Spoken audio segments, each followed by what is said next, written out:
audio jungle.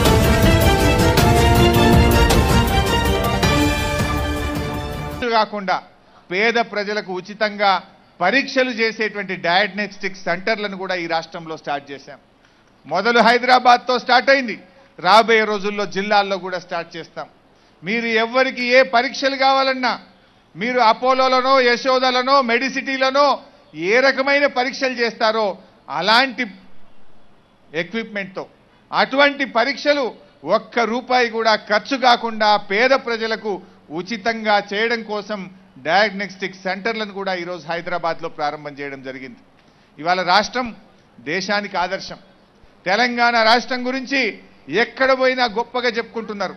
Law and ఆర్డర్లో first, పరిశ్రమల స్థాపనలో first, current సరఫరాలో ఫస్ట్, మంచినీళ్ళ సరఫరాలో Telangana first, is of doing బిజినెస్లో తెలంగాణ ఫస్ట్, రైతులకు ఎకరానికి 8,000 రూపాయల పెట్టుబడి సహాయం చేయడంలో తెలంగాణ రాష్ట్రం నంబర్ 1, రైతులకు 5 లక్షల రూపాయల ఉచిత బీమా చేయడంలో తెలంగాణ రాష్ట్రం నంబర్ 1. ఇలా అనేక కార్యక్రమాల్లో దేశానికే మోడల్గా నిలిచింది మన తెలంగాణ రాష్ట్రం.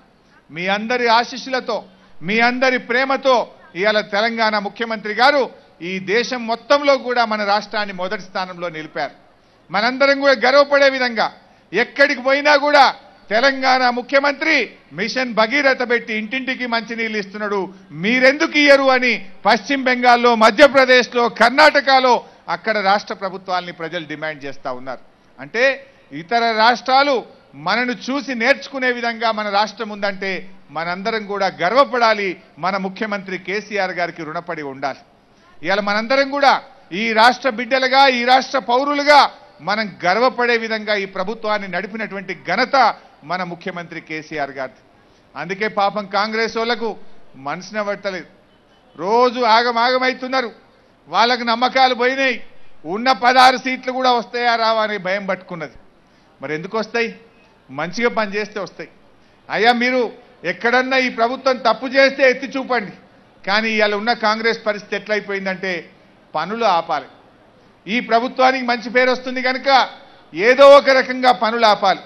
విద్యుత్ ఉత్పాదన ప్లాంట్ పెట్టడం నల్గొండలో అంటే కోర్టులో కేసేసి స్టే తీసుకొచ్చే ప్రయత్నం చేస్తారు. పాలమూరు ఎత్తిపోతల పథకం కట్టమంటే కోర్టులో కేసేసి పనులు ఆపేటువంటి ప్రయత్నం చేస్తారు. మన ఉద్యోగస్తులకు రెగ్యులరైజేషన్ చేస్తామంటే కోర్టులో కేసేసి మన ప్రభుత్వ కాంట్రాక్ట్ ఉద్యోగులకు రెగ్యులరైజ్ కాకుండా చేసే ప్రయత్నం చేస్తారు. అంటే ఇవాళ ఎట్లయిపోయిందంటే అభివృద్ధి నిరోధకులుగా ఈరోజు కాంగ్రెస్ పార్టీ మారింది. ప్రతిపక్షాలు ఏం చేయాలి? పని చేయకపోతే ప్రభుత్వాన్ని అడగాలి, పని చేయమని ప్రశ్నించాలి, పని తొందరగా చేయమని ధర్నాలు చేయాలి, పని ఎందుకు మెల్లగైతుందో అసెంబ్లీలో అడగాలి. కానీ దురదృష్టం ఏంటంటే మన రాష్ట్రంలో ఉండే కాంగ్రెస్ పార్టీ మాత్రం పని ఆపండి, పని చేయకండి, ఉద్యోగాలు రెగ్యులరైజ్ చేయకండి అని అడ్డుపడేటువంటి అభివృద్ధి నిరోధకంగా ఈ రాష్ట్రంలో కాంగ్రెస్ పార్టీ మారింది. అందుకే ప్రజల్లో మీరు విశ్వాసం కోల్పోతున్నారు. అందుకే ప్రజలు రోజు రోజుకు మీ గ్రాఫ్ పడిపోతూ ఉన్నది. ఇప్పటికైనా బుద్ధి తెచ్చుకోండి. ప్రజలు మనకంటే తెలివైన వాళ్ళు. మీరు పనులు ఆపిచ్చి చేయలేదని బురద జల్లాలనుకుంటున్నారు, కానీ ప్రజల ముందు మీరే దోషులుగా నిలబడ్డారు. ప్రజలకు విషయాలు అర్థమైపోయినాయి. మీరు ఏదన్నా మీరు మంచి పని చేస్తే చెప్పండి, ఇంకా ఏదైనా మేము తప్పు చేస్తే ఇది ఇలా బాగా చేయండి అని చెప్పండి తప్ప జరిగే పనులకు అడ్డంకిగా నిలిస్తే ప్రజలు మిమ్మల్ని అడ్డు తొలగింపజేస్తారు, జాగ్రత్త అని చెప్పి కూడా ఈరోజు నేను కాంగ్రెస్ పార్టీని హెచ్చరిస్తా ఉన్నాను. ఈరోజు మా అక్క చెల్లెళ్ళు ఇంత పెద్ద ఎత్తున వచ్చారు.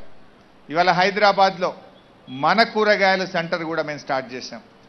మన కూరగాయలు కూడా ఏంటంటే ధరలను స్థిరీకరణ చేయాలి. ఇవాళ ఈ కూకట్పల్లి రైతు బజార్ అయినా మన కూరగాయలైనా ధరల స్థిరీకరణ జరగాలి. మీకు తెలుసు మొన్నటిదాకా పోయిన సంవత్సరం ఉల్లిగడ్డల ధర బాగా పెరిగింది, 25-30 రూపాయలు అయింది. ఆ రోజు మేము మహారాష్ట్రకు పోయి ఉల్లిగడ్డలు తెచ్చి తక్కువ ధరకే మీకు ఉల్లిగడ్డలు అమ్మి మా పేద ప్రజల మీద భారం పడకుండా సెంటర్లు పెట్టాం. అదేవిధంగా ఈరోజు ఈ మన కూరగాయలు కానీ రైతు బజార్లు ఏంటంటే అటు రైతుకు ఇటు మీకు ఇద్దరికీ లాభం జరగాలి. రైతు తాండూరు నుంచో, పరిగి నుంచో, వికారాబాద్ నుంచో, చేవెళ్ళ నుంచో, శంకర్పల్లికి వెళ్ళి రైతులు ఇక్కడికి పెద్ద ఎత్తున వస్తారు. ఆ రైతుకు కూడా మంచి ధర రావాలి. తాజా కూరగాయలు మీకు తక్కువ ధరకు దొరకాలన్నదే మా కాన్సెప్ట్. ఇప్పుడు ఇక్కడ మంచి కూరగాయలు తక్కువ ధరకు దొరికినప్పుడు ఈ చుట్టుపక్కల ఉండే సూపర్ మార్కెట్లు, ఒక హెరిటేజ్ కంపెనీయో ఒక రిలయన్స్ కంపెనీయో అక్కడ కూడా ఏమైందంటే ఆటోమేటిక్గా ధరలు తగ్గుతాయి. ప్రజలందరూ ఇక్కడికి వచ్చినప్పుడు వాళ్ళ దగ్గరికి ఎవరు రారు కనుక వాళ్ళు కూడా కూరగాయల ధరలు తగ్గించి అమ్మాల్సి వస్తుంది. అందుకే దాని ప్రైస్ స్టెబిలైజేషన్ అంటాం. ప్రభుత్వం యొక్క ప్రయత్నం ఏంటంటే ఈ మన కూరగాయల సెంటర్లు, ఈ రైతు బజార్లను ఇంకా కూడా పెద్ద ఎత్తున స్టార్ట్ చేసి ప్రజలకు మంచి ధరకు తాజా కూరగాయలు దొరకాలి అన్నటువంటిదే ప్రభుత్వం యొక్క ఉద్దేశం. అయితే ఇప్పుడు తాత్కాలికంగా ఇక్కడ ఇది కొత్తది కడుతున్నాం కనుక బ్రిడ్జి పక్కన రైతు బజార్ను మనం నడుపుకుంటాం. కొద్ది రోజులు ఇబ్బంది అవుతుండొచ్చు. ఒక్క 3-4 నెలలు మీరందరూ సహకరించండి. ఒక్క 4-5 నెలలు కొద్దిగా కష్టమైనా ఓర్చుకోండి. రేపటికి 50 ఏళ్ల దాకా ఇబ్బంది లేకుండా కార్పొరేట్ స్థాయిలో ఈ యొక్క రైతు బజార్ను నిర్మింపజేసి మీకు అందజేస్తాం. మా మహేందర్ అని అంటున్నాడు, అన్న 10 కోట్లు జాలతాయో సాలయో ఇంకా కొద్దిగా కావాలంటుండు. అంటే ఇక్కడ అన్ని సౌకర్యాలు పెట్టినాం. రైతులకు ఏమన్నా కొన్ని కూరగాయలు మిగులుతాయి, వాటిని ఇంటికి తీసుకుపోవాలంటే కష్టమవుతుంది. కోల్డ్ స్టోరేజ్ కూడా పెడుతున్నాం. మిగిలిన కూరగాయలు రైతులు కింద కోల్డ్ స్టోరేజ్లో పెట్టుకొని పొద్దున్నే వచ్చి మళ్ళీ తిరిగి అమ్ముకునేటువంటి సౌకర్యం ఉంటుంది. అదేవిధంగా కుళ్ళిపోయిన కూరగాయలు కరెంటు ఉత్పత్తి కోసం మనం తయారు చేసుకుంటాం. అట్లా ఇటు రైతులకు వినియోగదారులకు కూడా మంచి టాయిలెట్ సౌకర్యం కూడా ఏర్పాటు చేస్తాం, రక్షణ కూడా ఏర్పాటు చేస్తాం.